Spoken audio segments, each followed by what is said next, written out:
So Gary, forewarning that there are people power washing the house next door to me. You all can't hear it, can you? No, I can't hear it. No, Okay. I can hear it. Let's just I've put got all of Bailey- our disclaimers on the table. George has a kitten. Jess is out of town. The cat's going to disconnect us at any point. Teresa has a power washer. I have 2 kids, probably 20 feet away, behind a closed door. What's your issue on your end, guys? I think right now we're issue 3 at the moment. You're good? Unless the- Okay. Unless the cat wakes up. Unless the cat wakes up and starts moaning, but you'll hear that. We're Do a our mess. best over here. Thank God for mute buttons. So if you like awkwardly ask a question to me and I don't reply, I'm probably coordinating something over here. Okay. Cool. All right, here we go. 3, 2, 1. Hey, toy family. Welcome to the Ham-Handed Toy Blab Spectacular and Sideshow. I'm Gary Ham. What was that? I'm What was Teresa that? Hawkins. I'm George Gaspar. Gary, what the heck? Why don't you introduce yourself first, Teresa? I did. Oh, did you? My bad. She said it. I said, what was that? I'm Teresa Hawkins. Oh my gosh.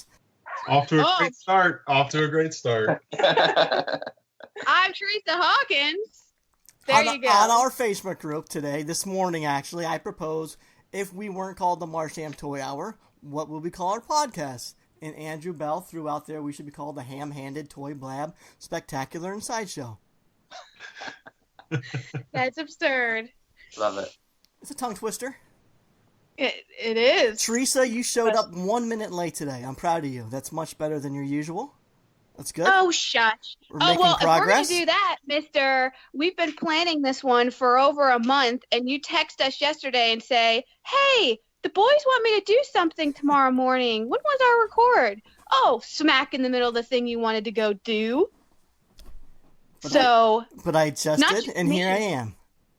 And I actually was on time. It's just I just got another dog, and I had to go finalize paperwork this morning, and I could only do it right before, and it just took a little longer than I thought. But I made it. You did. I almost didn't make it. Here's my story. I sat down to record, but I realized that I took my headphones upstairs while I watched TV. So I run upstairs to get the headphones, and as I'm running up the stairs, there's a giant spider on the wall. And by giant, it's not tarantula size. It's probably like half-inch big. But to me, that's terrifying. I hate spiders. And Mujus, I'm sorry. I know you guys are nature lovers. You probably don't like the idea of killing spiders, but I had to kill this. Spider fan, don't worry. Oh no, spiders are free reign. Do what you Okay. want with us. Well, since we've moved to Washington, I've learned this is the land of the spiders. They're everywhere. But unlike Phoenix, Arizona, the spiders here aren't here to kill you. So I've let them have free roam outside the house. But inside the house, they gotta go. I hate killing the spiders, so I'm doing the thing with the fly swatter. I'm trying to get my arm extended with the additional 2 feet of the fly swatter and get that thing off the wall. The kids are watching. The wife is filming. It was a spectacle. But I got the little bastard, and he's down in the toilet. You're worse than me. I'm not even that bad. Oh, man. And I tried to man up for the boys. I did. I did not want them to see their father in this precarious situation, but I can't help it. I hate spiders and cockroaches and any other little creepy insect. Oh, centipedes with all those legs, creepy crawling around. All of them. Anyways, we got some guests today. You might have already kind of heard them in the background. But joining us today, if Mother Nature collected toys, she'd for sure be a huge fan of today's guests. So joining us today is the nature-loving creator of whimsical things, the Mujus. Welcome. Hey! Oh, thanks for the great introduction. Yeah, Awesome. thanks for the invite to come on the show, guys. Do you want us to call you the Mujus, or should we call you each by your first name? Well, both. We're the Mujus, but I'm Katie. I'm Dave. So whatever you like. Whatever you like. Yeah. All right. I know. So your accounts and everywhere you write about yourselves, you always refer to yourselves as Mr. and Miss Muju. And I always wondered if you just didn't. I know that's like your name as an artist, but I was like, you never call each other by your actual name. So we can call you the Mujus. Yeah. Most people do call us the Mujus. Yeah, pretty much everyone. Yeah. So Now, Muju's your actual last name, right? No. No, it's not. Oh, no. it's not? That's to hide our true identity. So Oh, I didn't realize that. yeah, no, Muju was just one of those things that came out of the blue like many years ago and just stuck. And then everyone started calling us the Mujus. I became Mr. Muju. So, yeah. You can't just say that. There's got to be some sort of backstory here. Well... Yeah, go on, Dave. I don't know. He was already Muju when I met him, so... Yeah, so I started doing T-shirts and painting on the street and stuff like that under the name Muju maybe 18 years ago, something like that. So I was already doing that on my own. And then when I met Kate, very quickly we started working together. And I think we set up the Mujuworld website, didn't we, pretty quickly? Yeah. Got our first website up. And then, yeah, that was probably 16 years ago, something like that. Yeah, all of Dave just started calling me Miss Muju or Mrs. Muju just because, like, I was making some little Muju plush toys for him, so the name kind of stuck. Cool, yeah, because I knew you did fabric stuff, but it was that long ago? Yeah, definitely. Probably like 2004 maybe was when we first started working together. And for like years, it was just plush stuff. And I didn't really even know there was like a scene for plush toys or anything. It was just like a fun way of reinterpreting Dave's characters into 3D. I liked sewing, so I made these little toys out of denim or all sorts of fabrics before moving into felt. And not long after that, someone introduced us online to Buana spoons. Don't know if you know, you must know Buana's stuff. Sure. So Yeah. And he really loved it and invited us to be part of Plush Catastrophe show in LA. And that was kind of the start of it, realizing there was actually a plush scene and that there were artists in America and internationally doing this. And yeah, that really gave me confidence to keep going with it. But yeah, it was a lot of years of working in fabric and felt before I ever touched any Sculpey or do anything more 3D. See, I didn't know any of that. That's interesting. Yeah, I mean, if you dig way, like if you want to do an Instagram stalk, Gary, and like dig deep in their feeds, you can see some plush stuff. And I know at one point, you do like a really big sculpture, like a felt sculpture of a character. Yeah, I did that's probably the biggest sculpture I've ever made. It was, I don't know how big it was, maybe 3 foot or something. Yeah. Made out of felt. That was for a show at Giant Robot. There was 3 felt artists. It was me and Snags, who's in Seattle, and Monyo from Tokyo. And we all sent a load of felt stuff. So I wanted to make one really big piece to go over there. So that was what that was for. It was really cool. It was one of your, it's a character that you've now done a sculpt for, right?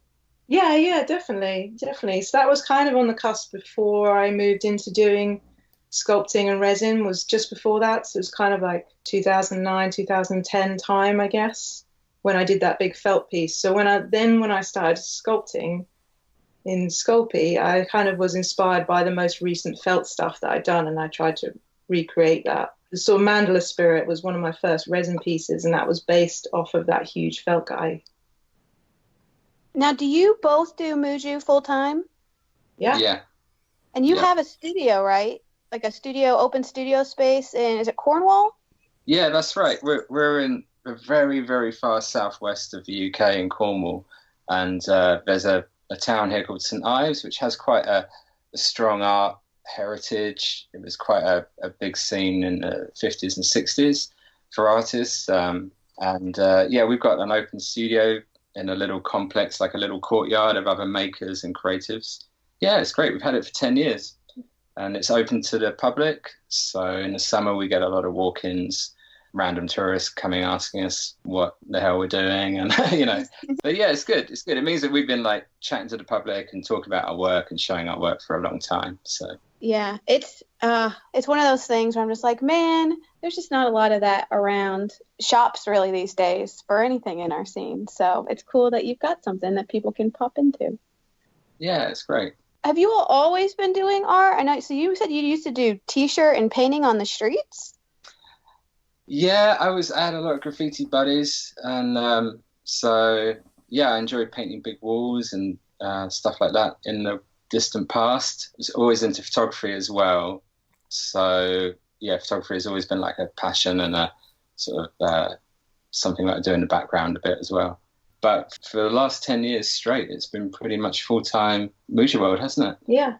Have you ever thought about painting walls again in the Mujuworld style? Oh, absolutely, absolutely. It'll happen again when I get the right opportunity. Painting big is so much fun. But where we are in Cornwall, it's just lots of beautiful beaches, little fishing villages. You know, when I used to live in the city, that was more of a kind of thing I was doing back then. But now we're down here in the sort of countryside by the sea. By the sea, it's yeah. Yeah, you need an urban environment really to be a street artist. Yeah, Yeah. access to bigger walls and that kind of thing. So yeah, maybe one day. Yeah, but I mean, where you all live, oh my gosh, I get jealous of all your ocean views, and it's so pretty out there. Sorry, we just have to share it, you know, just Oh no, share away. It's so peaceful when you share like the videos of like the waves crashing. I just close my eyes and like, I'd love to be there. That's during the summertime, though. Wait till it's the wintertime and they're all holed up in their homes for a few months. Yeah. Oh, absolutely, man. Yeah, we hide away. The winter storm's pretty fierce. We stay indoors. Yeah, November, it's pretty much hibernation time, isn't it? Yeah, and if it makes you feel better, Teresa, the water is actually freezing. It looks tropical, but it's so cold, so it's not perfect. Now, I'm trying to talk to you all, but I'm also envisioning George wrestling with a kitten on his side of the end. George, how you doing? Oh no, I'm okay. I'm just You're listening good? so far. Yeah, I brought an extra chair out for the cat to try and like distract him from sitting over here with me, and it's working so far. Oh my gosh, you have a chair for your cat. That's great. Now, the thing I guess we haven't really clarified so far to those listening is, and I think we've touched on it a little bit, but I know you all kind of split work. So I know for you, I'm just going to call you Mujus, Mr. Muju, you focus more on 2D. So you do sketches and painting and drawing, and then now you're on the 3D side, Miss Muju, doing kind of the sculpts. And it almost sounds like it's a collaborative thing where a lot of what you sculpt is ideas that he has come up with. Is that correct?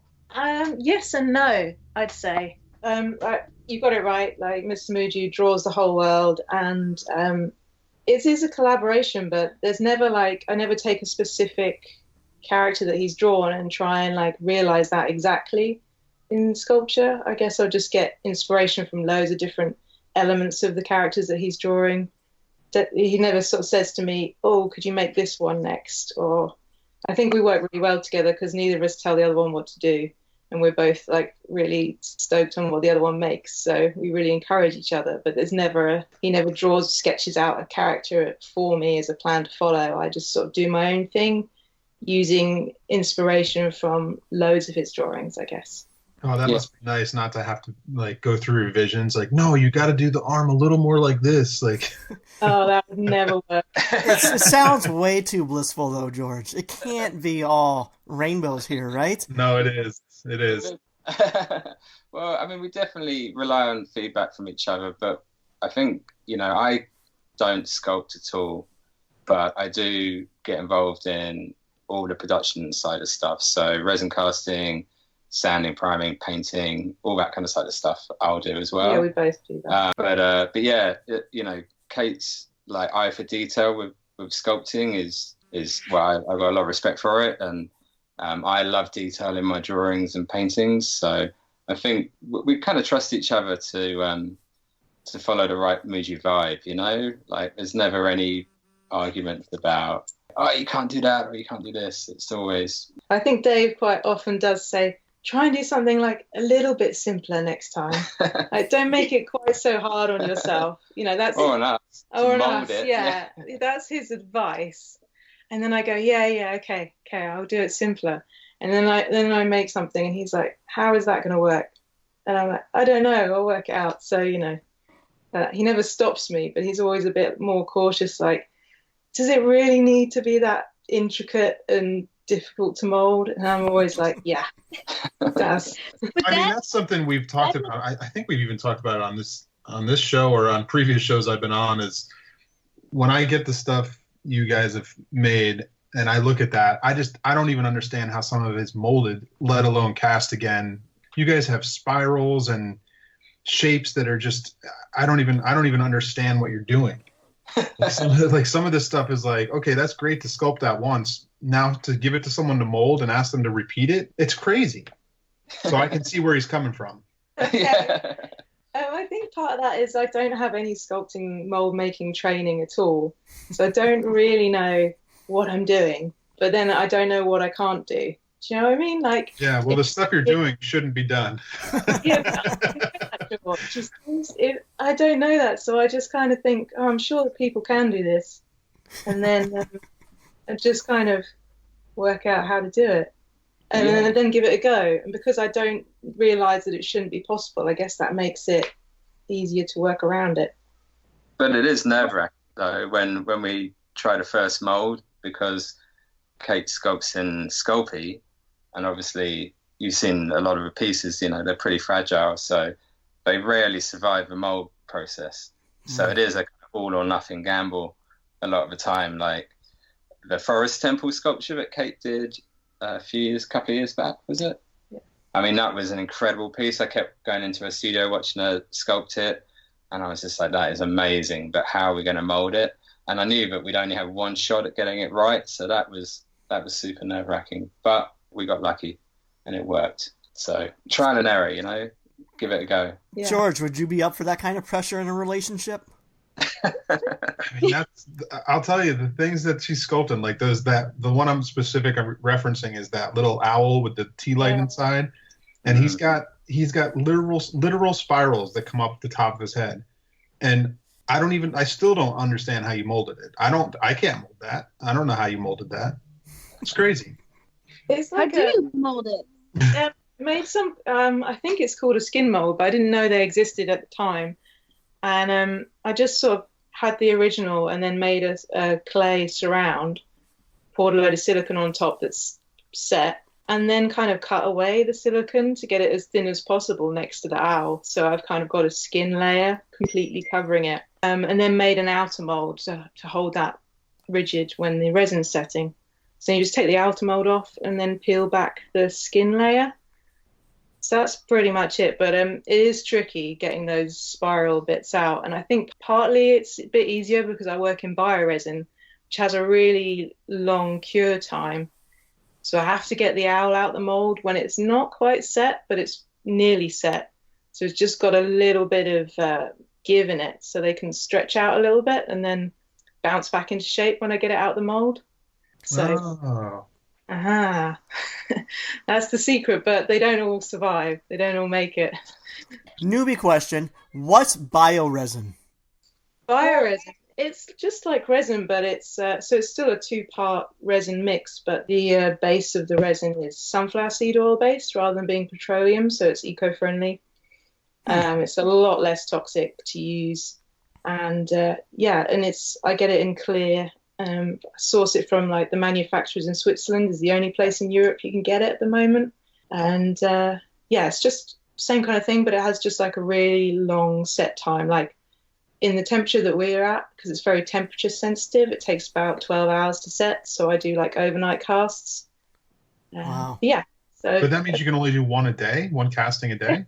Yeah, no, that's the tough part about it. I have to make a few molds of the character if I want to have more than one cast a day.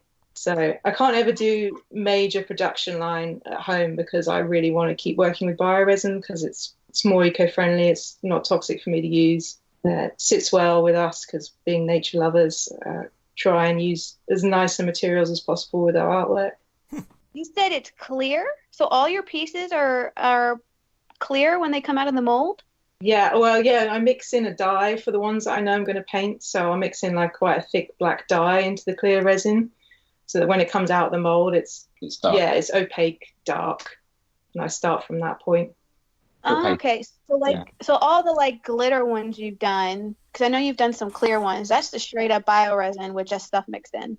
Yeah, totally, yeah. Oh, okay. Now, I want to keep talking on this, but I got to go back to this skin thing. Do you all know what the heck this skin stuff she was talking about? Yeah, well, basically she's just saying it's a thin layer, like a skin around the mold, like around the sculpture. So it's like a thin, like picture instead of like a block mold, it's like a thin layer of the silicone surrounding it. And then there's a matrix mold outside of it holding that together. Yeah. Yeah. So you take your Sculpey and you've baked it or whatever, you hardened it. And then what do you set it in to put the skin on it? I guess the way I'm doing it, and I'm just kind of making up a method. I think like when you're doing, I don't know, George would know, when you're doing skin molds, I think people quite often will paint on a layer of silicone, build up like a few layers of silicone in with a brush over their piece so it's really thin. But I just make a kind of clay surround around my Sculpey piece, and then I pour silicone into that. So I've kind of created a wall of silicone around my character. Okay. Take the clay away, and then I'll just start carving the silicone back to make it as thin as possible with just a scalpel or something. I'll just sort of slice bits away, just making it a bit skinnier. It's kind of a very rough way of doing that, but I found like brushing silicone on doesn't really work for me with all the detail of my characters. I can't brush it on quick enough. I get air bubbles in it. So this is kind of the way around it I've worked out. I'm following now. I'm picturing this. So after you've done your silicone skin, you've carved it down, do you then remove the Sculpey piece out of it? No, because you want to keep it the right shape and still rigid with the original inside the skin when you're making the outer mold out of whatever you might want to make it out of. I tend to use silicone. So then I'll make like a box, pour more silicone in on top, and then that's kind of like my box of silicone that's going to hold the shape. Then once that's all set, then I take both bits of silicone off, the boxed out a bit and the skin, and that's the point where usually the Sculpey original will just break. Okay. So your mold is really 2 layers of mold merged together to create. Okay. I'm getting it now. See, I just needed a minute to process all that in my head. And Teresa, and actually anyone else that's listening, if you want to check out an Instagram that's heavy mold making stuff, tips and tricks and things like that, there's a guy in the special effects industry named Rob Freitas who's a master mold maker, and he goes by Freight Train Mold Maker on Instagram. And if you follow him, he posts a lot of cool mold making tips for like, they're normally for bigger things, but you can always apply that kind of stuff to this. I'm definitely going to check that out because I just make stuff up. I'd really love to like get some more tips on mold making. I'll basically do anything with mold making to try and minimize having any seam lines because I hate cleaning up seam lines on resin. Try and have these one-piece molds just to avoid the cleanup, basically. And Teresa hates seeing seam lines on figures, so. There you go. And that's the thing, like the fact that I know like you might be getting picked on for all your details, but that's my favorite thing about all your work is it is so incredibly intricate. All of the like the little leaves and the swirlies that George is mentioning, and the fact that you do these teeny tiny things that still have so much detail packed in them, that it's so awesome to look and dig into your detail. And so the fact that you found a way to keep that and mold it, and wait, so you're saying everything you do is a single one-piece mold? Not everything, but the more recent stuff that I've done, like that cosmic owl that George was talking about, the big forest temple and the little spirit houses, things like that. I try now to create things where I can have the one-piece mold. Older stuff that I've done in the past, like the tree spirit, which I've been running for a few years, and some of the guardian characters, they're 2-piece molds with seam lines that need cleaning up. Can I ask one more small thing? Because I'm just getting nerdy for a second.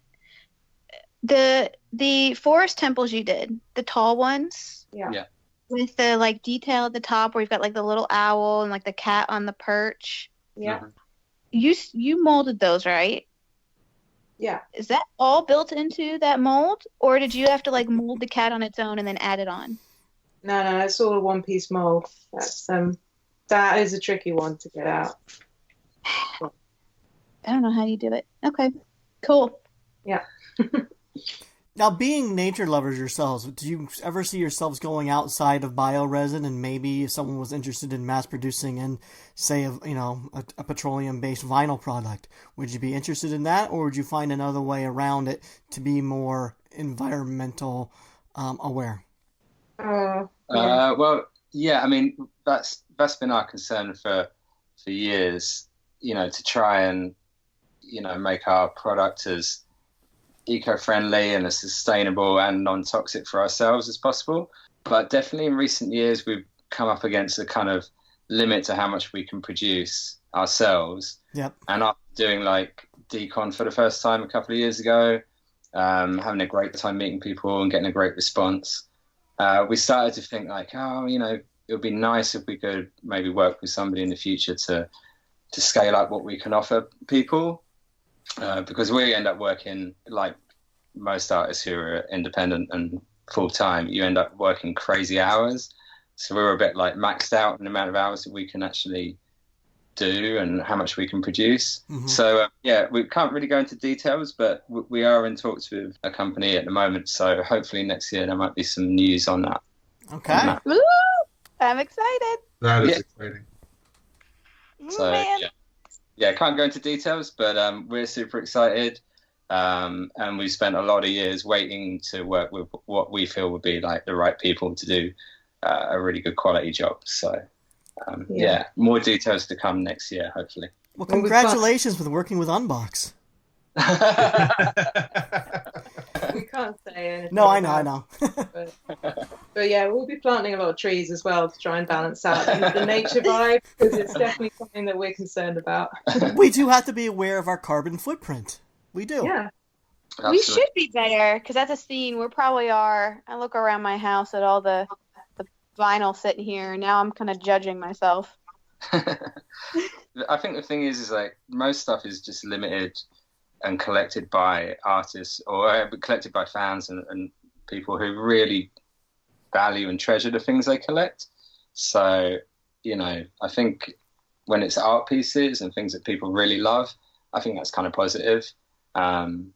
Hopefully in the future, you know, as technology kind of moves on and evolves, I'm sure there'll be some really cool sustainable materials that artists will be able to use. I'm sure it's just a matter of time for the tech to catch up on that kind of thing.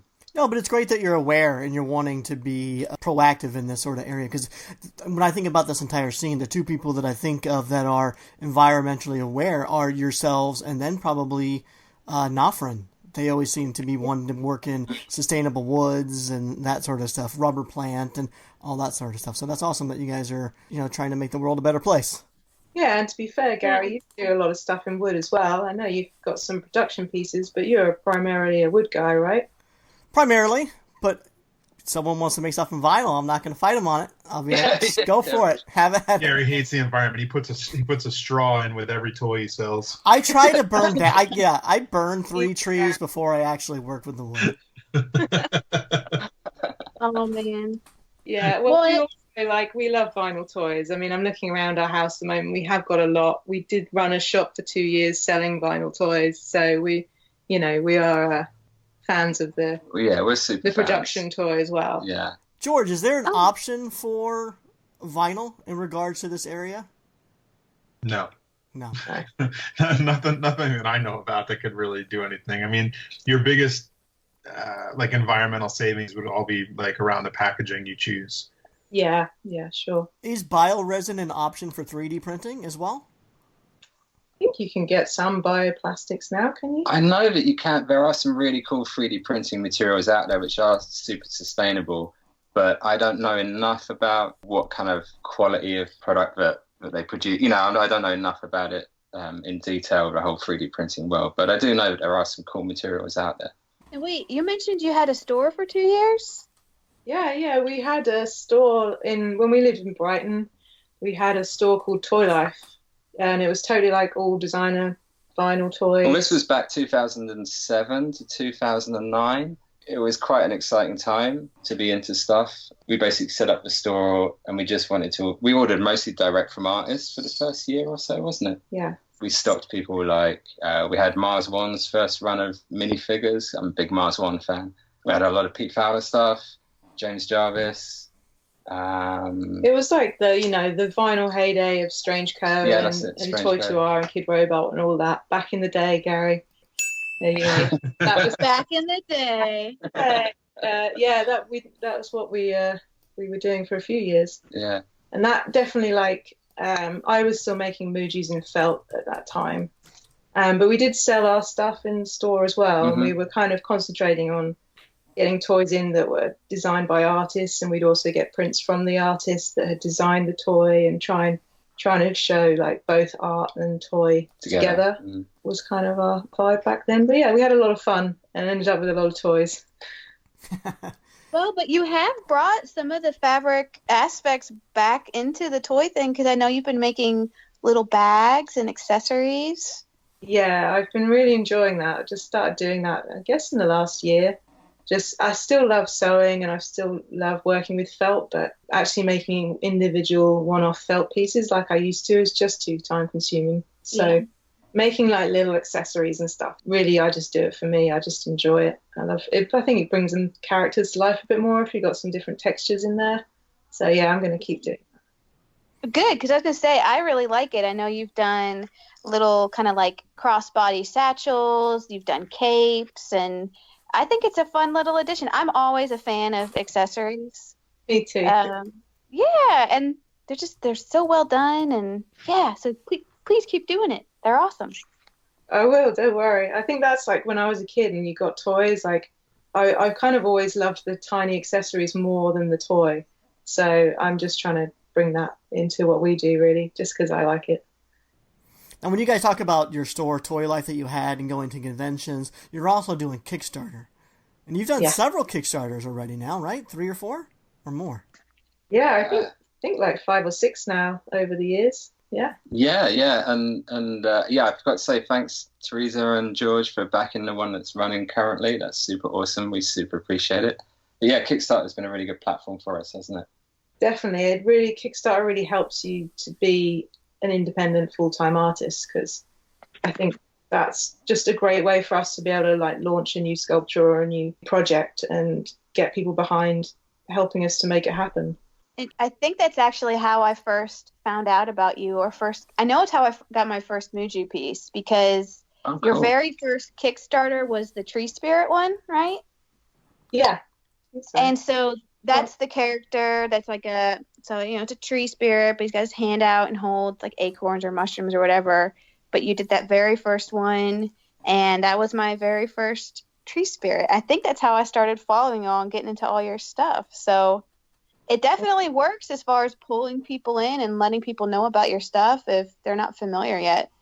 Yeah, that's definitely like one of our most popular Kickstarters that we've done, the Tree Spirit one. That went really well. And whenever we do a Kickstarter, you always get new fans through Kickstarter, or it gets shared around more. So yeah, it's a really great way for us to reach new people that maybe not part of the toy scene yet, but kind of bring them in. So yeah, it's going really well. So we're really happy to be running our latest Kickstarter. You got a current one going on, don't you?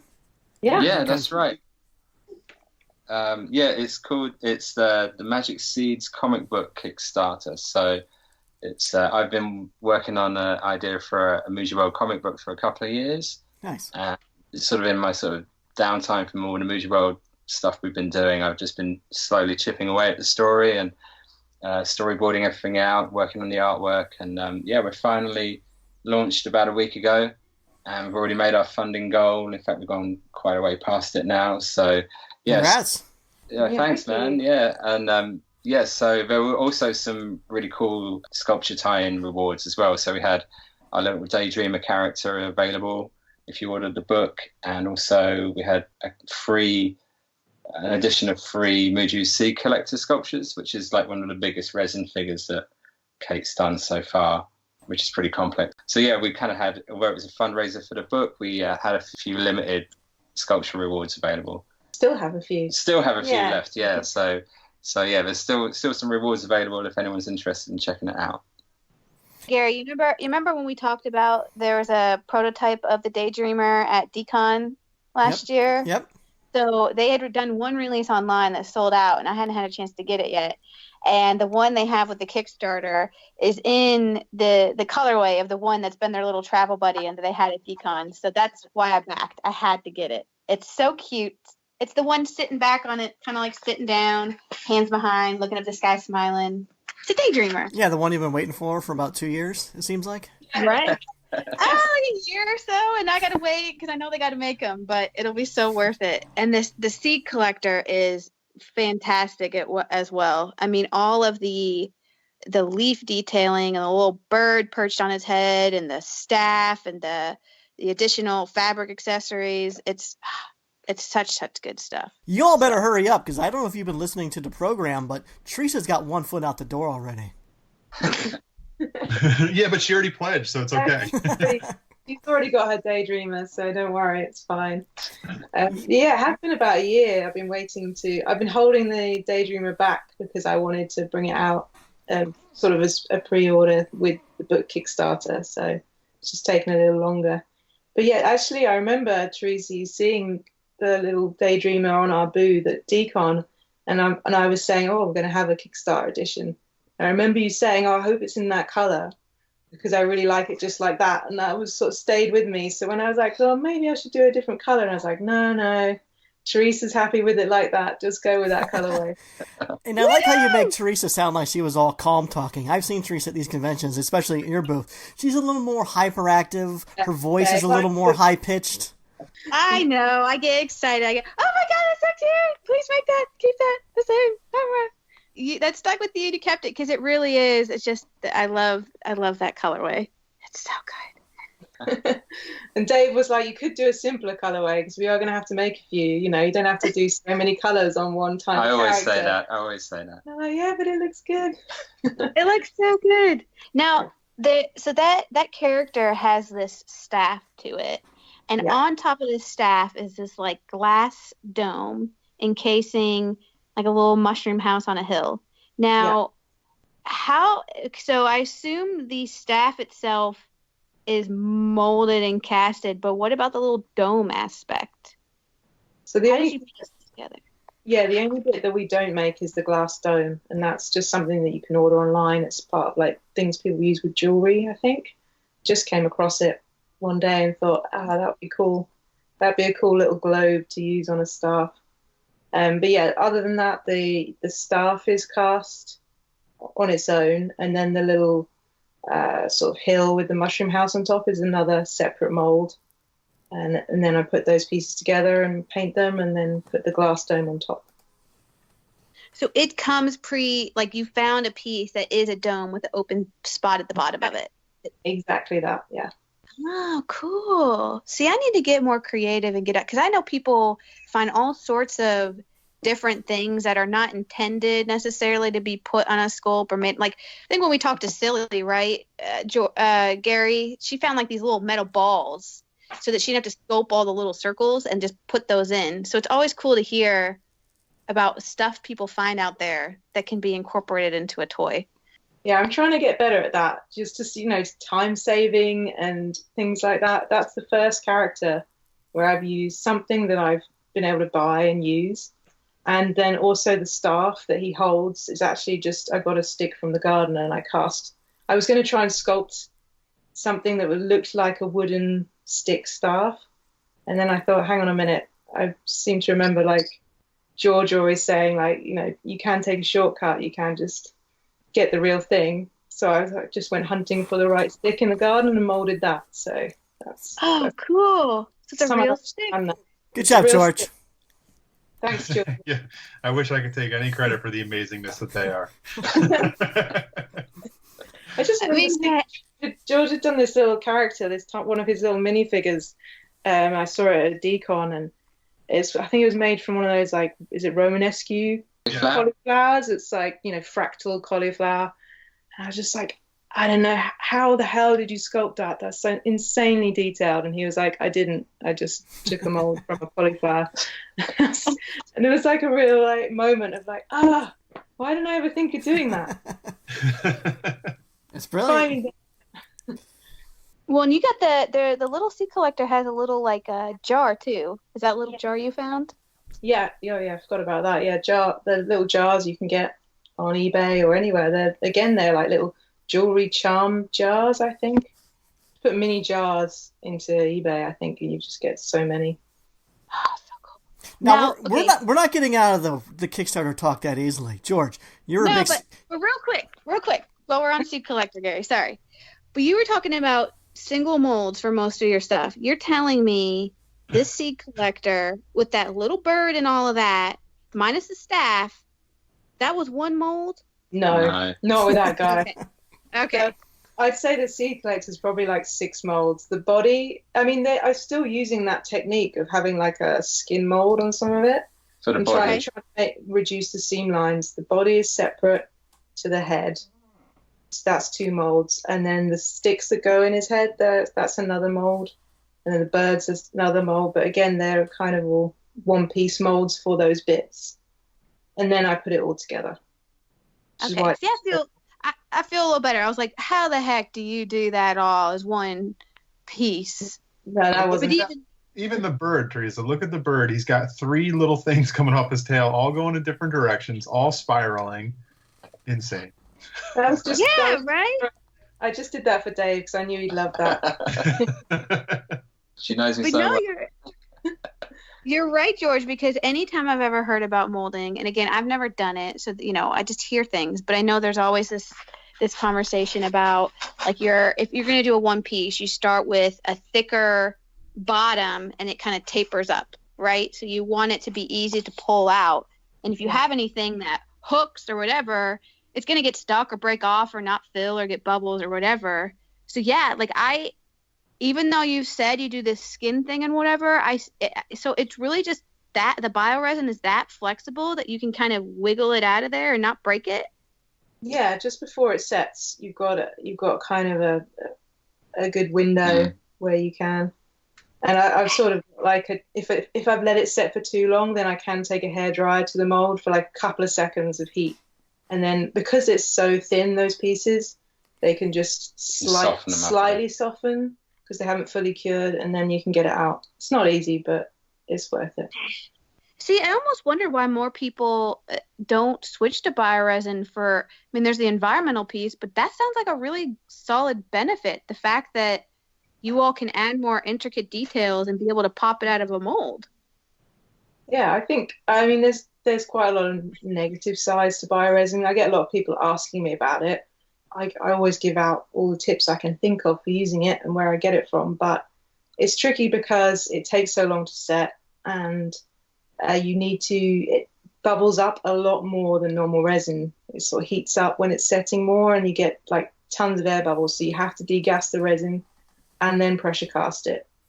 So you need extra equipment, and it is more expensive, and it's very temperature sensitive. There's lots of factors that make it hard to work with and make it not necessarily financially viable for some people, I guess. But I think the other factors do outweigh it, and I do like the flexibility that I can get out of it, and the fact that you can get really great clear resin casts with it, because I know working with normal clear resin is really toxic, and lots of artists I've spoken to have had really bad reactions to that resin. On a health tip, it's loads better for you and the environment. Cool. Okay, Gary, I'm sorry to cut you off. Talk Kickstarter. Come on, I'm old. I can't be expected to remember what I was going to say 5 minutes ago.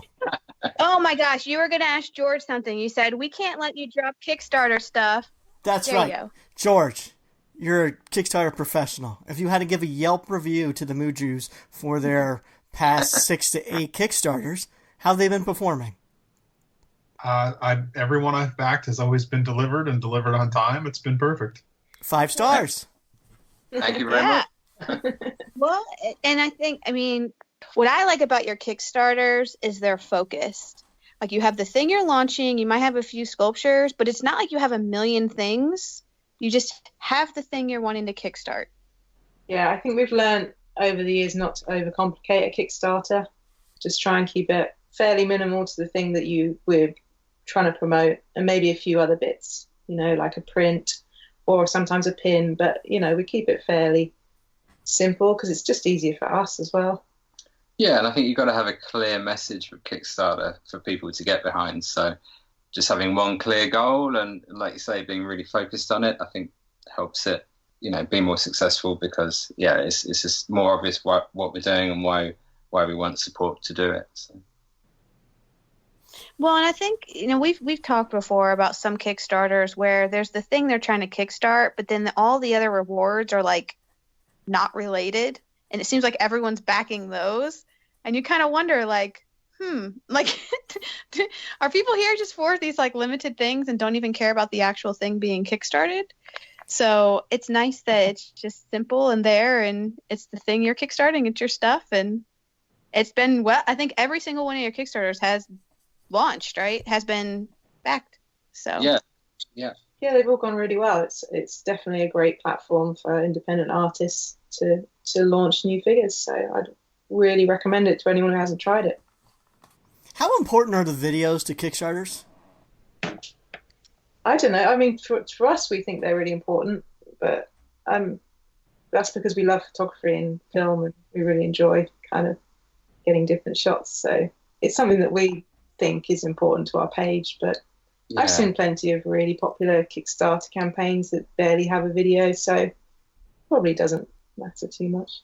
I think it depends on the kind of Kickstarter you're looking at too, Gary. Like, if you're just making a pin, like, you don't really need a video about it. But if you're making a movie, you better have a video, and it better be good. Yeah, exactly. I've seen plenty of people asking for money to help make their film, and their video is terrible. And it's like, why would I give you money to make a film? You can't even shoot a Kickstarter video. I just think a lot of times for me, I'm not one who kind of peruses Kickstarter. So a lot of times I already kind of know, like, I know you all as artists. I know your stuff. I know I like it. So I just go straight in, look through the rewards, pick, and move on. Like, I don't need a video, I guess, to sell it to me. But I know, I'm sure it's more important for those who are kind of like, oh, what's this? I'm not really sure what this is. Let's play the video and check it out. I can see it being useful. It's just for me and how I use Kickstarter. I can't remember the last time I played a Kickstarter video. There's a back end to Kickstarter as you're running one, Teresa, so they can actually see how many people are watching the videos and if they're finishing the videos and things like that. They don't know specifically who is and isn't watching it, but they know you could get the ratio of how many people actually look at your page and actually watch the video. Mm-hmm. And you'd be surprised that not many people. It's never as high as you think it would be. Like, for how important the video is, I think the videos are important, and for how important I think they are, even, like, most people don't even finish the video. No. Yeah, you're right, true. George. Yeah, it's amazing how many plays they just, the amount of people who watch it, and then the amount of completed plays is always about half. Yeah, I think last time I checked, it was about 50-60% had watched the video all the way through, which I thought was pretty good. Actually. That's actually pretty high. Yeah. I was like, yeah, win. So. Yeah, I think, like, the video can be really helpful if you don't know who we are, I guess.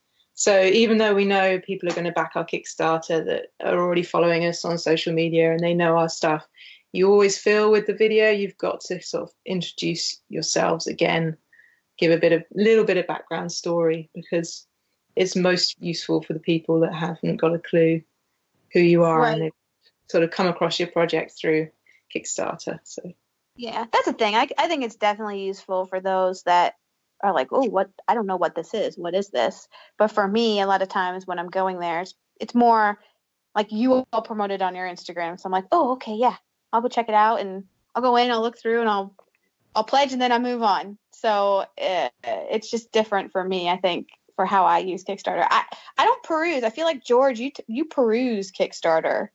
It's like it's not a platform I just go to and, like, look around. Do you do that, George? It's like just sit and, like, kind of scroll through and see what's what? No, I mean I have before. I don't do it that often, but I also follow a lot of people who are creating projects. So I'll get you get email updates when someone backs something.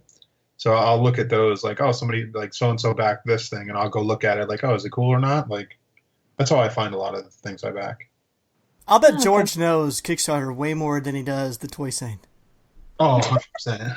100%. I'm what they call on Kickstarter a super backer. Awesome. Fancy. You know what? We need some super backers of this podcast. So the way to show the support is either go to our Facebook group, search Marsham Toy Hour on Facebook, and join the group. Answer 3 simple questions and you're in. Easy as that. If you don't answer the questions, most likely you don't get let in, because 1, we're going to assume that you're just not a listener, or 2, we're going to assume that you're a bot. So please answer those questions for us. Otherwise, please visit and support our sponsors. So for all the latest and greatest in designer toys, you can visit 3 great retailers: StrangeCatToys.com, myplastic.heart.com, and 3dretro.com. If you go to strangeCatToys.com, be sure to use our promo code Marsham at checkout and you'll receive 10% off your entire order. If you happen to go to myplasticheart.com and live in the States and spend $75 or more, please use our promo code TOYFAM and you'll receive free shipping on that order. And then to stay on top of all the latest and greatest in designer toy news, be sure to like and follow SpankyStokes.com and thetoychronicle.com. I know the other thing that you all are really big into is customs. Mm-hmm. And I'm just curious, between doing your work and custom work, do you have a preference or do you like the variety of being able to sculpt stuff freely on your own in your world, but then also apply it to different platforms? I think I definitely prefer sculpting Muju stuff because that's my favorite thing, and I never seem to have enough time to do that. I always seem to be like production Muju, like casting and painting, and I don't allow myself enough time to sculpt new things. But I do enjoy like the odd custom show and custom piece in between here and there because it does take me a little bit out of Muju, not completely out of Mujuworld, but I'm just trying to bring a bit of Muju to someone else's character, so it does let me get a little bit more creative. So I guess I still like both, but if I could just do one thing, it would be sculpting Muju stuff for sure. And all of the customs is you, right? Yeah. Mr. Muju, do you ever do you all ever bounce ideas off each other? What's Sorry, I'm laughing. Mr. Muju just sounds so weird to say. I know, but that's what I'm used to referring to them as, the Mujus. Mr. Muju? Muju. It sounds formal, doesn't it? It sounds yes. I think sometimes there's a few figures which we picked up, a few pieces which are on the shelf, which are on the custom to-do list. Yeah. And a couple of those I've been like, oh, that would be really cool. But yeah, no, I tend to just let Kate get on with it when it comes to customs and stuff, and sculpting. Really, that's her department. Do you have a favorite custom? I know that's a hard question sometimes because you do a lot of them. Yeah, good question. I suppose probably two. I think I did back in maybe it was January of this year. I think maybe was the 2-petal rose one. I don't know if you know 2-petal rose's stuff. If you don't, look him up on Instagram. He does really amazing, intricate samurai stuff, and I've loved his work for years. Always see it at ToyCon. It always sells out in about 10 minutes. And yeah, he had a custom show at Woot Bear. I think that was that January? Was that last year? No, it was this year, January. Yeah, February so time. I did a custom samurai, and I made a cape for it and a staff with a little spirit house on top. So that was I've been wanting to customize one of his figures for a few years at that point. So I'd say that's the one that I wanted to do the most, and I really enjoyed doing that one. And then the other one would be the Jermaine Rogers Darrow Bear, was it? That was NYCC last year, because that's what made me make the Daydreamer sculpture, because I was kind of had this bear, had these hands up in the air, and I was like, well, maybe he could hold a swing, and there could be a Muju character sat on a swing. So that's kind of and Dave's been drawing these little Muju characters like sitting down in that pose and chilling out like on ledges or on mushrooms or whatever for quite a long time. So it kind of merged those two ideas and like finally got me. I'd always wanted to sculpt that little kind of chilling out Daydreamer character, but doing that custom show actually made it happen. So yeah, I'm really grateful for that. I remember that. I remember that being the first time I saw it because it was like that blue and purple one. Yeah, that was the first one. So I made it kind of especially for that piece, but then I knew I was going to continue making the character from then on. So yeah, those two. Yeah, and that 2-petal rose one, that was the Katana, right? That's like it. The Katana. Yeah, and that one was really good too. Now the staff, I assume this thing is twisty and turny. That was a one-off staff. You didn't actually try to mold that sucker, did you? I didn't try and mold that one. That was one I made out of Magic Sculpt. Yeah, and again, you did a really cool job of incorporating fabric with the bag and the cape and all that. Oh, it's so good. Yeah, I really had to. I felt like I had to kind of up my accessory game on that one because Liam Two Petal Rose, his accessories that he makes all the time for his pieces are just so good. He gets loads of fabrics printed. His details that he adds to all his characters are just, yeah, unbelievable. So I didn't want to let the side down. Oh, it's so good. I'm now like just going back through your Instagram and being reminded of all your fun work in progress videos where I still just don't know how you work so small. I think I'm just slowly breaking my eyes. Thinking of working small, Teresa, they have a baby on the way. They do. There's a bun in the oven. Baby Muju. Congratulations on Baby Muju so far. Thanks very much. Thanks very much. It's it's only 3 weeks away now. So. Oh man, thanks for joining. Could you make it happen during the podcast? This could happen. I'm in there. This will be a ratings bonanza, Teresa. We're not live streaming it, man. Yeah. Damn it. I'd rather it didn't because we haven't actually packed our hospital bag yet. So let's not wish that happens. No. Yeah. A few more weeks would be fine. But we're so excited, aren't we? Yeah. We're super excited. Feel super blessed to Hello. have a kid on the way. So yeah. That was really strange. Is that Baby Muju saying hello? Hello. Your unborn baby. My 6-year-old Lucas has snuck into the room. Hey.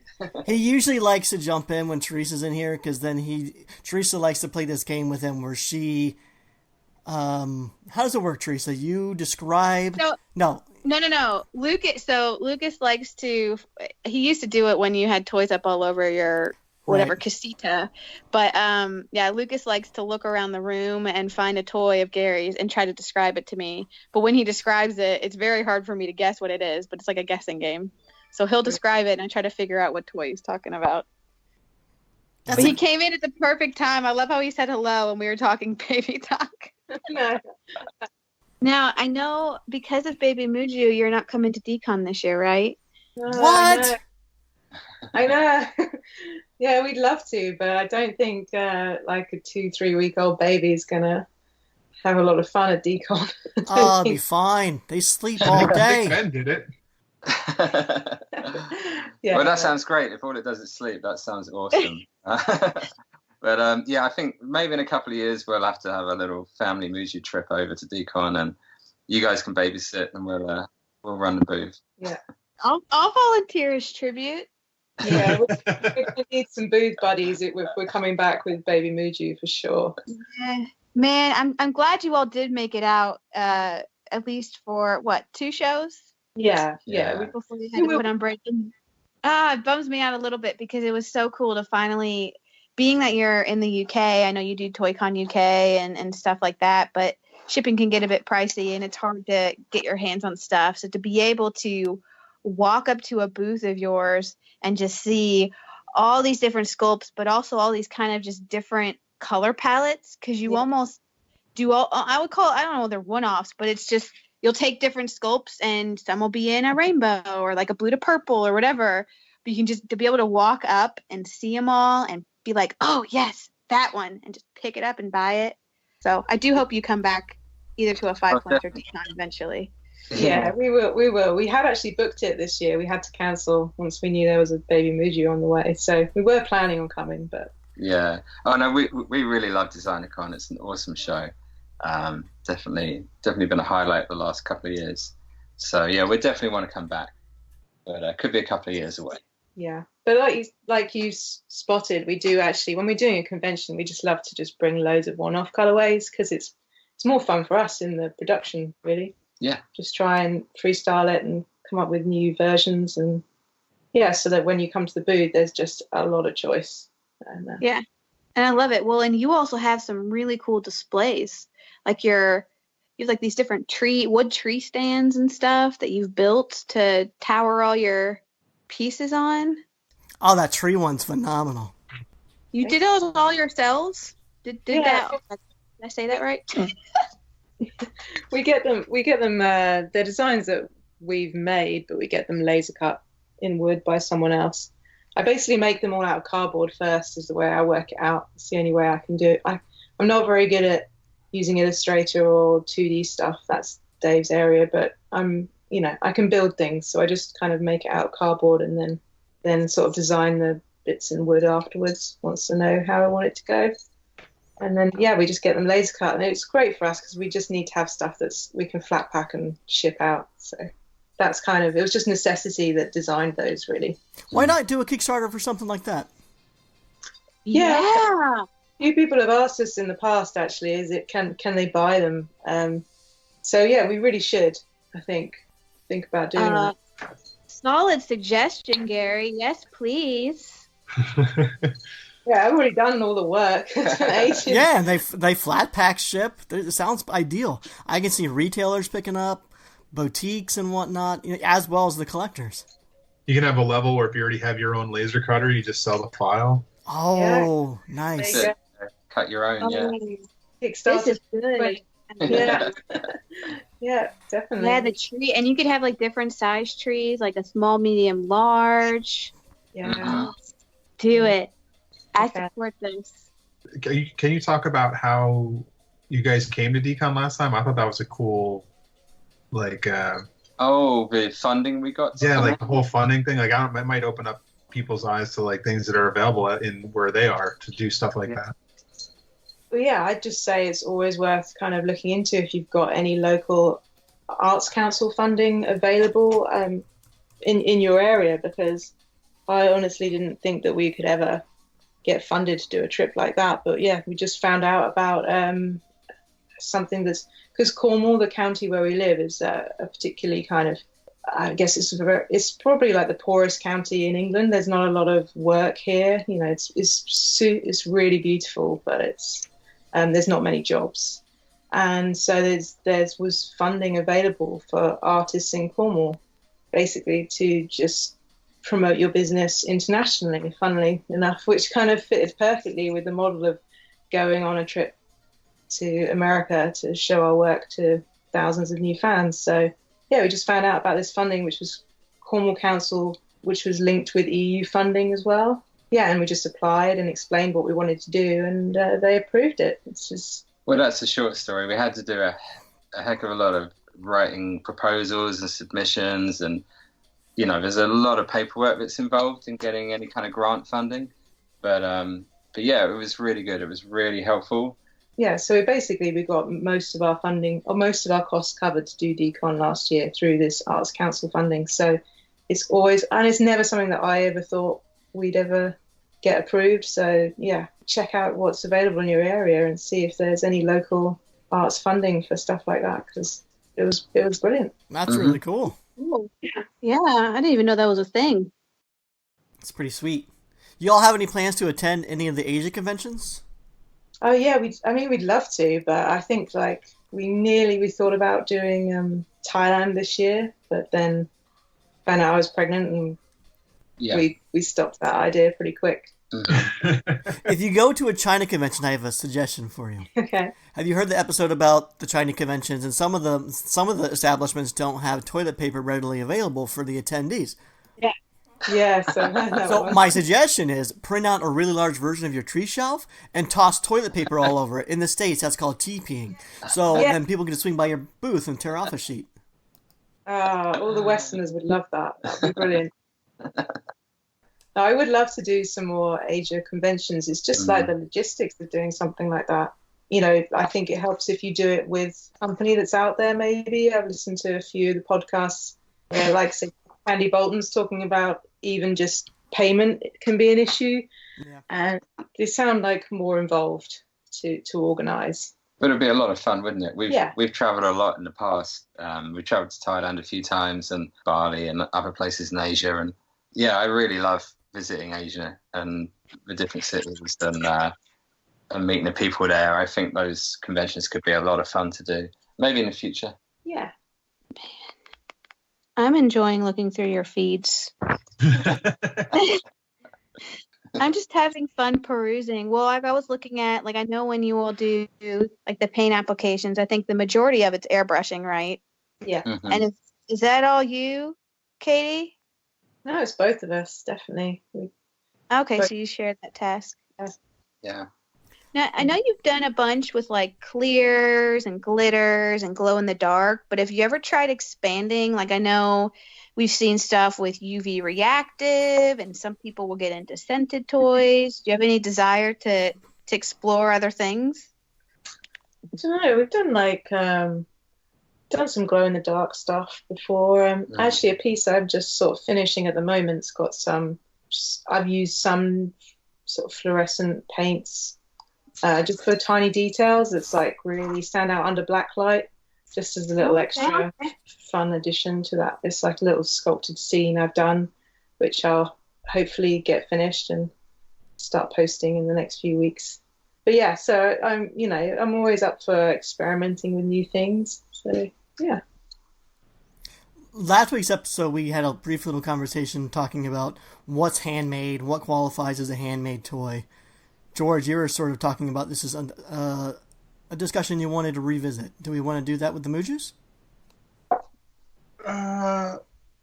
We don't need to put a guest on the spot about calling out handmade and not handmade, but it's up to you. I mean, it's up to them, I guess. Do you guys want to talk about handmade versus Yeah, I don't mind. castings and things like that? Yeah. What did you want to dig back into, George? I don't remember off the top of my head. Hold on. This was like a week ago. How am I supposed to remember things like this? We left it up in the air. I'd like to know what people thought online about what we were saying. Did we even come up with a conclusion of handmade versus what we were talking about? Was everyone in agreement on our show even? Like what? Like, 'cause I know you were saying like a 3D print is not a handmade thing, and because it involves machines and. Well, I think what comes down to is our industry is somewhat kind of being loose with the terminology used for handmade. I think what people are really trying to say is it's self-made. Yeah, it's almost like two things, George. There was there's the fact that people use handmade to mean something other than the true definition of handmade. So I think at the end of it, I mean, when you presented that whole, like, if I do something in clay versus do something in 3D and hand both of them to you, which one is handmade? Like, if you think about the true definition of handmade, then yes, the clay one was handmade. But we had talked a lot about, we got into that Foxpresso by Carmia Toys. And I didn't actually realize until you shared it, but I was looking at Carmia Toys on Instagram. I didn't realize they were Pixel Buddha, which if you go to the Pixel Buddha account, they've done a ton of work, way more than the ones we talked about on the show. But they actually hopped in our discussion and kind of talked through, all the work that goes behind the 3D stuff. And that's what I was trying to kind of get to, is that I understand that doing something digitally in 3D is not actually working with your hands, but there is so much work that goes into it. And so it's more just trying to, I guess, represent that. And maybe we don't call it handmade, but I just don't want people to think that there's less artistry going behind 3D stuff than clay stuff per se. I think there's artistry behind both, but it's just different ways to do it. Yeah, and I think that was part of, I was afraid the conversation was going to, where if we said something was handmade versus not handmade, just because a computer was involved, I didn't want it to feel like we were taking away or like negating any of the work that's involved in it. But I think by definition of handmade, I don't think like Gary was saying with a print, like once it's a print, you can draw it on a tablet all you want. It's still not an original drawing. Right. When you have a print involved. Like, so if you're going to hand make a drawing, it has to be on paper with a pencil or, marker or thing, some kind of implement that you're holding. It can't be done on a tablet. That's just part of technology. It's no longer handmade. It has technology involved. Yeah. So I think if we talk about handmade as a word in the true definition, things like digital drawing or 3D or whatever are probably not technically handmade. But that's, again, where I think when it goes to describing your work, there's still a lot of value to the digital aspects of our scene. So I don't know. I mean, maybe it's not right to call it handmade. Maybe it's self-produced. I don't know. What do you all think, Mujus? Some really good points. I think that there just needs to be a new term for the new era that we're in. You know, so handmade is, to me, always going to be someone who's using their hands to draw or sculpt thing out of materials, but there's still just as much skill involved in the person that's got their own design that they've come up with, and they've spent hours making that happen digitally in ZBrush. I think that's still an artist creating their own sculpt. I just think it needs to have a different term that's just as meaningful, but just describes it differently, maybe. Yeah, and I mean, I keep on saying to Mr. Muju, Dave, I know you you kind of bounce between the two, right? So when you think about a lot of your 2D work, I know I've seen you do stuff, with graphite or actual ink, pen to paper sort of thing, but I know you do digital stuff as well. I mean, do you feel like there's a difference between the two? Is one more handmade than another when you're doing those different things? Yeah, I mean, it's interesting. I always used to draw black and white ink on paper, and kind of that was my thing, you know. I was always like, analog tools, pencil. Even when I was inking, I used to use like an old school dip pen and a bottle of ink, you know. I used to really like those tools, and I still do. But in the last couple of years, I've started drawing more digitally on Cintiq or on an iPad Pro, and it's interesting. If I think about the comic book, I did all the storyboarding and all the initial sketching out in pencil. I could have done it digitally, but I just enjoyed doing it all in pencil. And then to actually finish the book, I've switched into digital to do some of the ink and all the color and that kind of stuff. So I think if you sort of have a start using analog tools, then you're going to transition into using digital tools with probably like a high degree of skill, you know? So here's a question then. If you, let's say you were going to sell a drawing, and you had your original, done with ink on paper drawing that you had, your handmade drawing.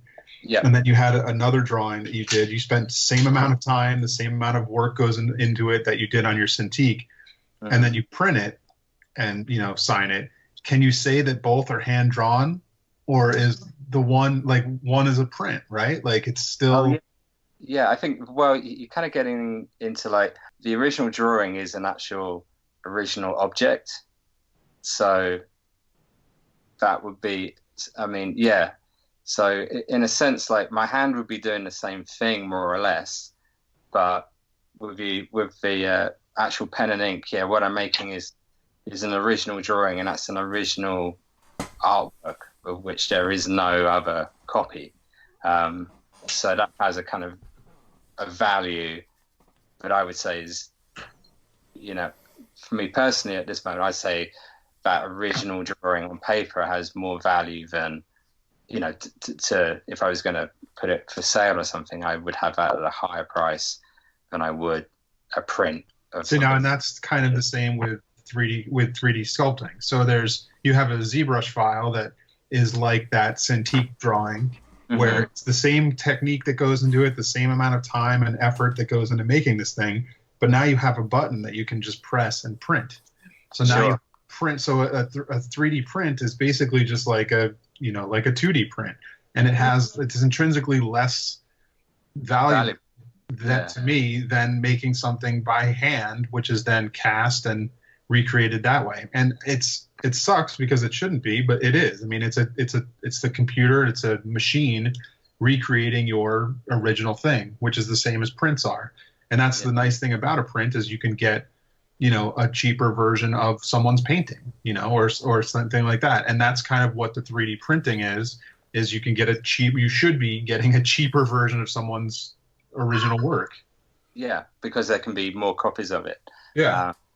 And I mean, for example, I sold an original ink drawing the other week, and it was one of those where I used the same postal service that I always used, and it it disappeared in the post for a day, and I was panicking. I was like, oh no, because it was an original super complex ink drawing which I could not replicate.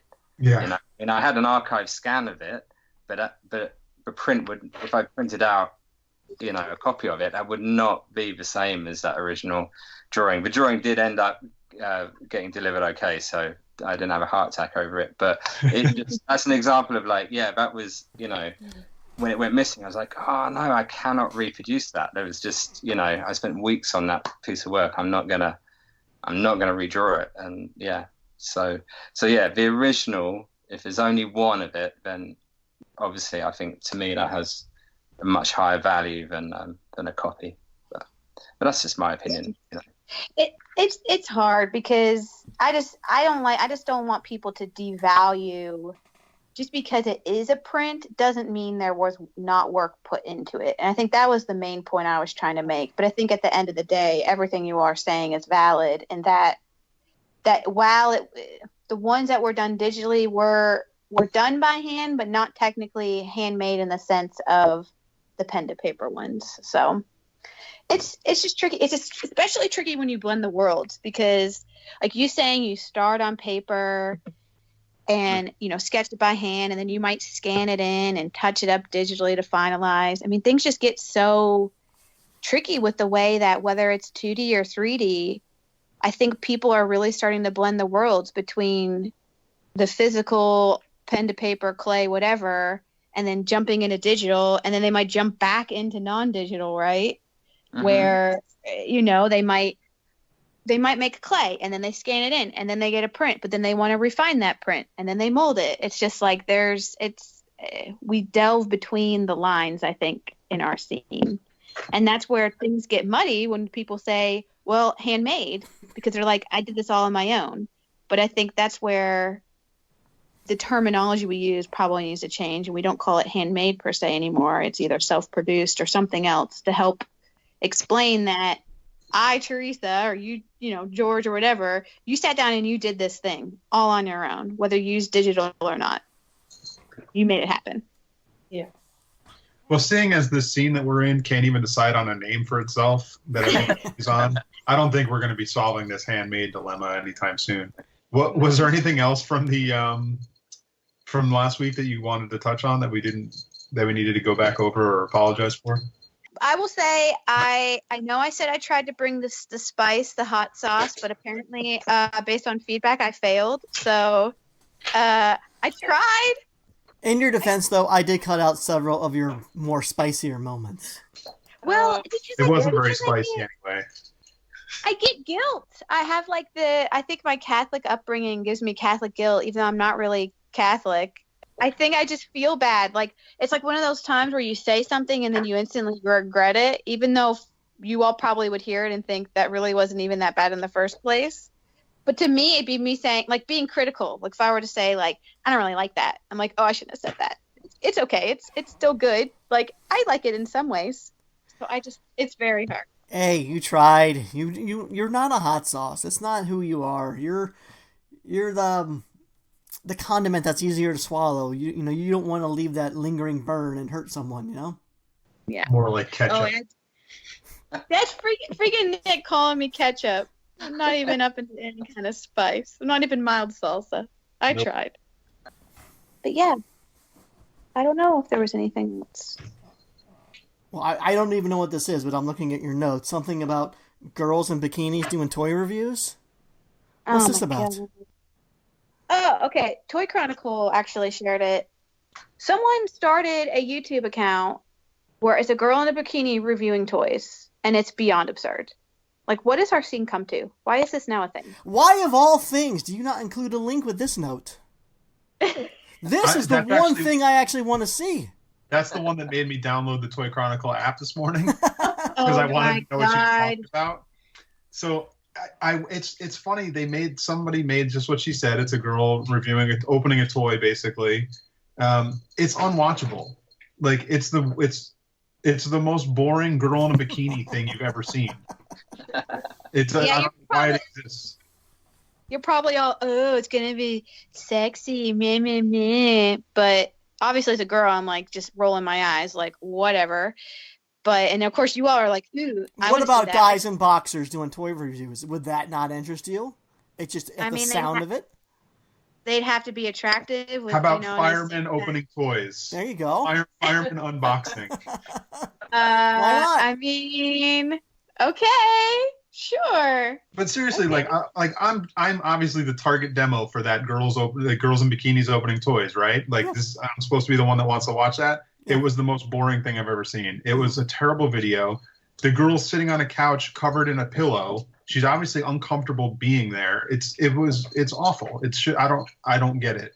Maybe it'll go somewhere and someone will do something fun with it, but that one video I clicked the link through from Toy Chronicle was boring. I didn't even watch the video. Muju, ever thought about doing pregnant woman in bikini? Opening up toys, doing a toy review? Yeah. No? I think there's a target market for that. It's a niche market, but it could happen. Might introduce one or two new fellows to the toy scene. Yeah, that's true.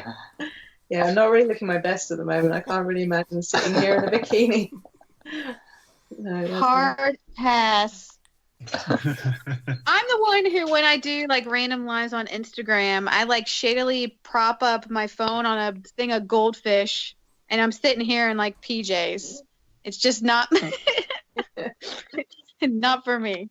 But I don't know. I'll power to it. Well, anything else that we didn't cover with you all that you want to touch base on? Any fun stories that you think that we didn't cover? I want to before we go give a shout out to the Art Hustle trading cards, because that's how I found out about the Mujus. Oh wow! No way! Hey, what is that? That was years ago, right? I think you guys were in Series 2, so that would have been 2011.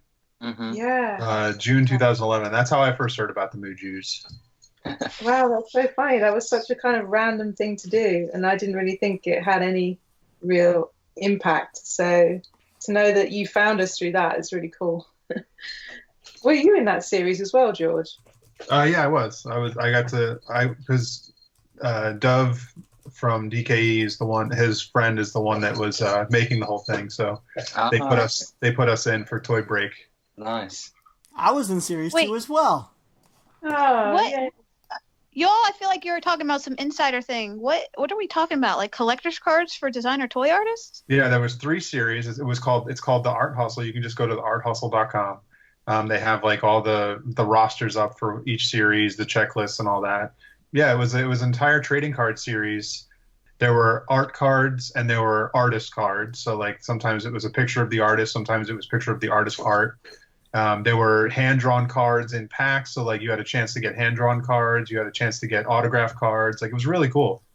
You know, I think I've seen Rhiniacs where he's like sitting in a lake or something. Yeah, I think so. Right?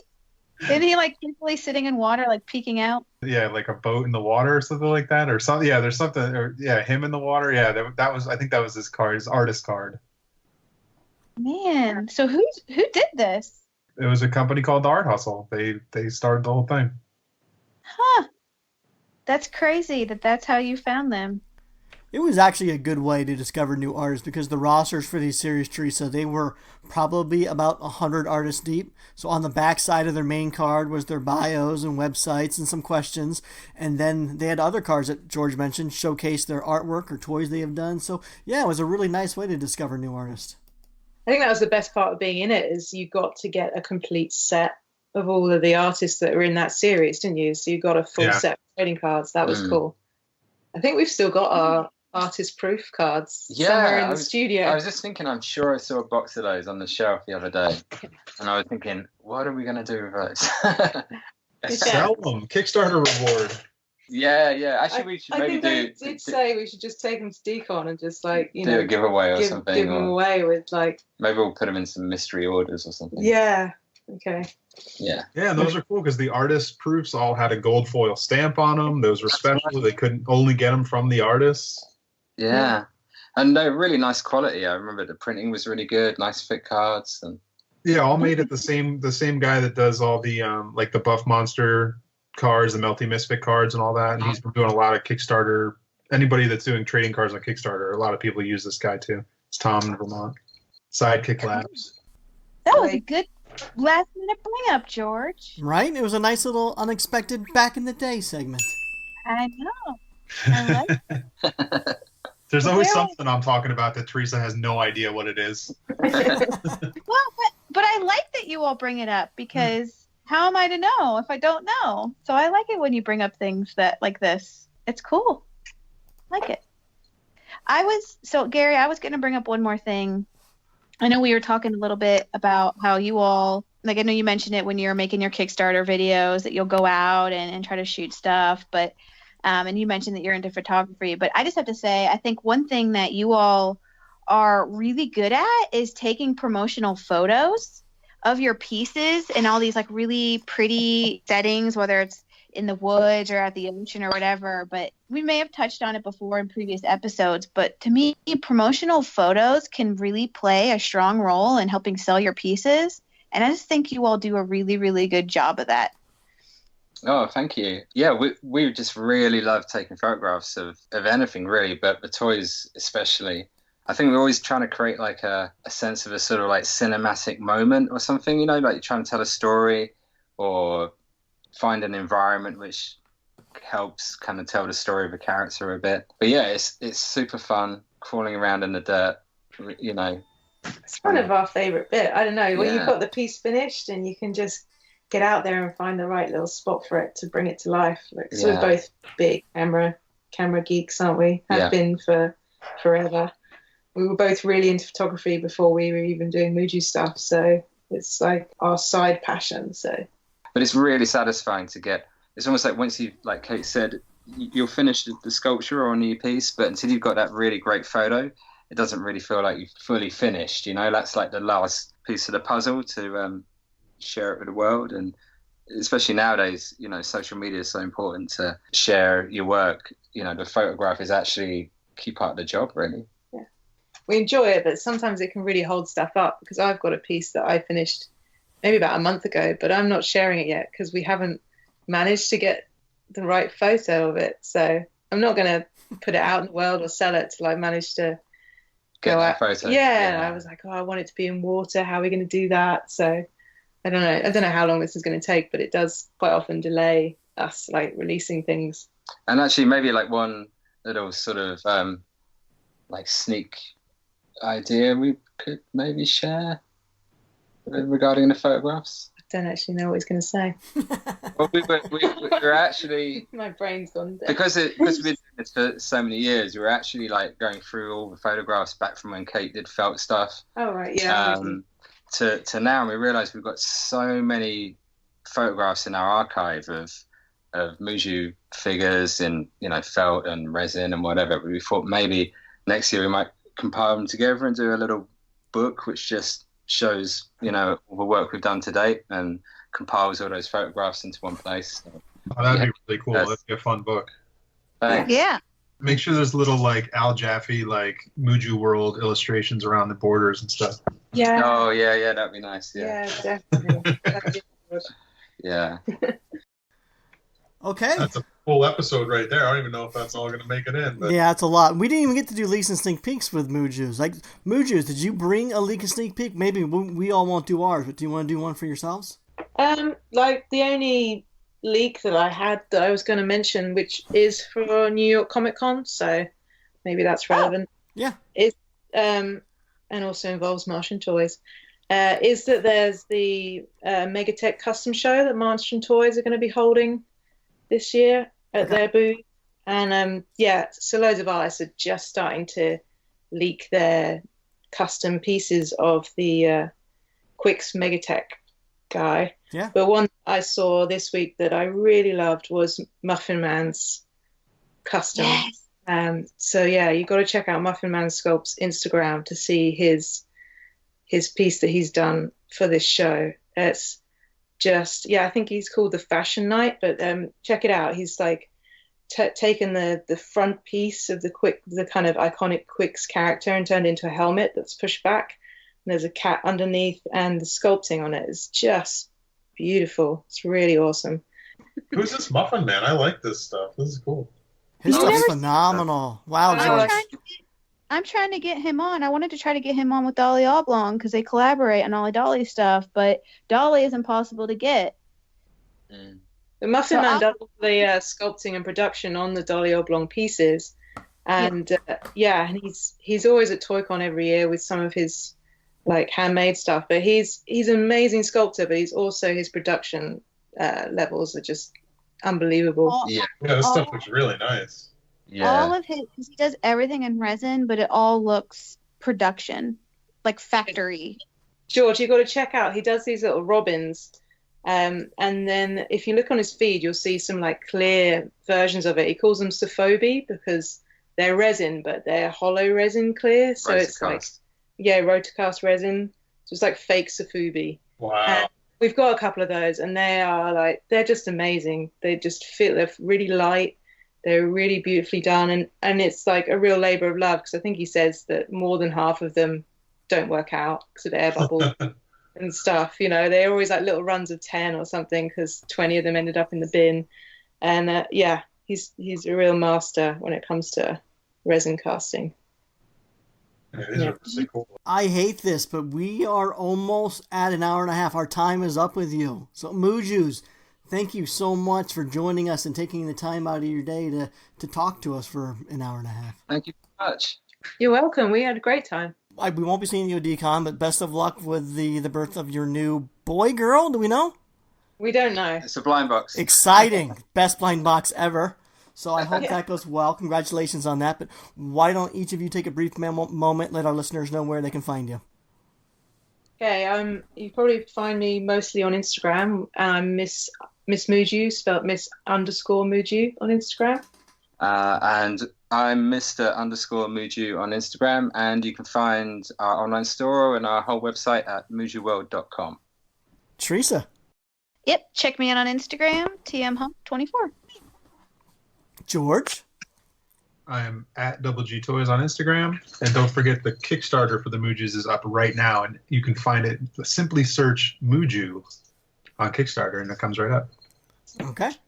And I am Gary Ham. You can find me at Gary Ham on Instagram or superham.com. This has been the Marsham Toy Hour. We're trying to do this every week, not because we have to, but because we want to.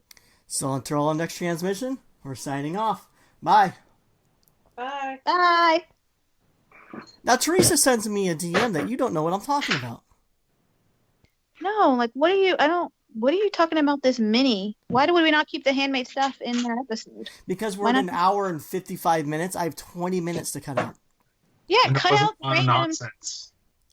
random TTC forum thing. That doesn't need to be in there. Easy for you guys to say. Trying to find 20 minutes, that's not easy. Like, all those little nonsense things are very small little clips. Like, we might have to lose the whole hand thing. Yeah, but we got into all of Mr. Muju's stuff. His process. Right, and there was a great discussion. So that's why I want to split this into the Muju episode and then do a bonus that we'll release on Wednesday or Friday. That way we don't lose that, because otherwise I don't have to cut it for this episode. All right, instead of wasting it, he's saying let's put it on a Friday chunk. Right. So here's what needs to happen. Either we need to abide by the clock and make editing easier for myself. Which isn't going to happen. Which never happens, right. So Teresa, what I'm saying is we just keep this episode Muju. And then that's Monday's episode. Come Wednesday or Friday, I'll put out another, say, 30-minute episode where it's Muju joining us to do only Toy Talk. But are we going to do this as a new pattern going forward, or is this just a random one? If you all keep going over the hour and a half that we have for an episode, it's probably likely going to happen, because we are losing a lot of good stuff to the longer discussions that we're having. Sorry, Mujus, you're hearing like the weird behind the scenes. That's whatever. right. We don't know what we're doing half the time. Conversation. I guess I'm just confused because now you're going to have... You really want to start editing 2 episodes a week? Do I want to? No. Hey, I'm just trying to get the best material out there. So, Mujus, what you don't know is we usually talk for an hour and a half to 2 hours. Yeah. But generally in the middle of our conversations, it veers off into talking about our cats or our dogs or our, things that are going on with us personally. And Gary has an easy time finding a half hour to cut out because we're generally rambling about nonsense. But this time, we kind of stayed on topic for most of that whole entire 2 hours. Do you want to take the previous episode, digest stuff, handmade stuff, and make it separate? So is there more you wanted to talk about there? No, we just need to set up an intro to it, right? An intro and outro to it? Yeah, essentially. But we have other topics to talk about, too. Do you want to hit stop and then re-record so that it's not a possibility that it goes too long or anything? Let me do that now. Here we go. How are you introing this? We trying to make it a real intro so we could just be like, I don't know, what do you want to do? We'll just keep it simple. Say what it is. Hey, we talked too long this week, so what we're going to do is split this into 2 episodes. Last on Monday, you heard the Mujus.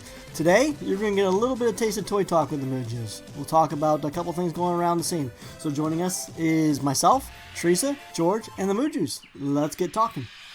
I hope you recorded that. Perfect. What, Teresa? Did you record that? We're good. We're rolling.